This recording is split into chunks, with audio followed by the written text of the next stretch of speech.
এরা বেটে নেয় আর গান দেয়। আমাকে প্রস্তাব দিছে, আমাদের কথা শুনবি তাই তোরে বাইনা দিব।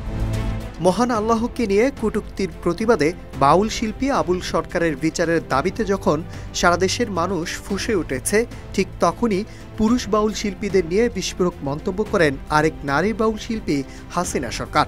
তিনি এক ভিডিও বার্তায় অভিযোগ করে বলেন, পুরুষ বাউল শিল্পীদের বিছানায় নারী বাউল শিল্পীরা না গেলে তাদের কোনো প্রোগ্রামে ডাকা হয় না। এমনকি তিনি নিজেও এরকম পরিস্থিতির শিকার হয়েছেন বলে দাবি করেন। তবে যাদের বিরুদ্ধে তিনি এমন গুরুতর অভিযোগের আঙুল তুলেছেন তাদের কারো নাম উল্লেখ করেনি। এরা বেটে নেয় আর গান দেয়। আমাকে প্রস্তাব দিছে, আমাদের কথা শুনবি তাই তোরে বাইনা দিব। তখন আমি এরকম বলছি, বেড়ে যাব না, আমার এই প্রোগ্রামের দরকার নাই। যে তোদের এই ধরনের নোংরা কাজ করার চাইতে তোদের সাথে তার সাথে ঘরে বসে না খেয়ে থাকবো।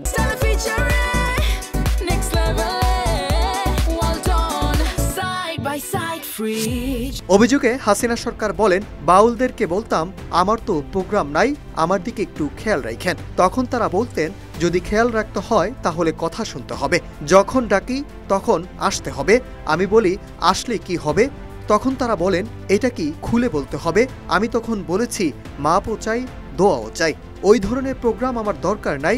আমার ইজ্জত বিক্রি করে আমার প্রোগ্রাম নিতে হবে না। এটাকে বাউল গান বলে না। তখন আমি বলতাম যে দেখেন আমার তো প্রোগ্রাম নাই, তো আমার দিকে একটু খেয়াল টেয়াল রাখেন। তখন বলে যদি খেয়াল রাখতে হয় তাহলে কথা শুনতে হবে, যখন ডাকে কিন্তু তখন আসতে হইব। তা আসলে কি হবে, তোকে এটা কি ভাঙ্গা বলা লাগবে? তখন আমি বলছি মাপও চাই, দোয়াও চাই, ওই ধরনের প্রোগ্রাম আমার দরকার নাই। পুরুষ বাউল শিল্পীরা কুপ্রস্তাব দিতেন দাবি করে এই নারী বাউল শিল্পী বলেন, তারা বেডে নেয় আর গান গাওয়ার সুযোগ করে দেয়। আমি বাউল শিল্পী হয়ে বলছি, এখন বাউল জগতে এরকম পরিস্থিতি হয়ে গেছে। আমাকে যদি কেউ না ডাকে, বায়না না দেয়, আমার কেউ খোঁজখবর না নেয়, তাও আমার কিছু যায় আসে না।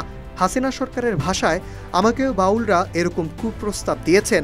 তারা বলেছেন, আমাদের কথা শুনবি, তোকে বায়না দেব এবং গান গাওয়ার সুযোগ করে দেব।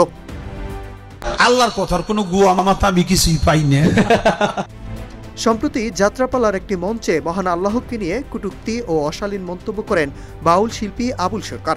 তার এই মন্তব্যের পর মুসলিম ধর্মাবলম্বীদের মধ্যে তীব্র ক্ষোভ ছড়িয়ে পড়ে। এতে সামাজিক যোগাযোগ মাধ্যমে ব্যাপক আলোচনা ও সমালোচনা হয়। বিষয়টি পুলিশের নজরে আসার পর গোয়েন্দা পুলিশ তাকে গ্রেপ্তার করে। তার বিরুদ্ধে ধর্ম অবমাননা অভিযোগ এনে আদালতে তাকে সোপর্দ করা হয়। Nahid Hasan, news desk, Ittefaq.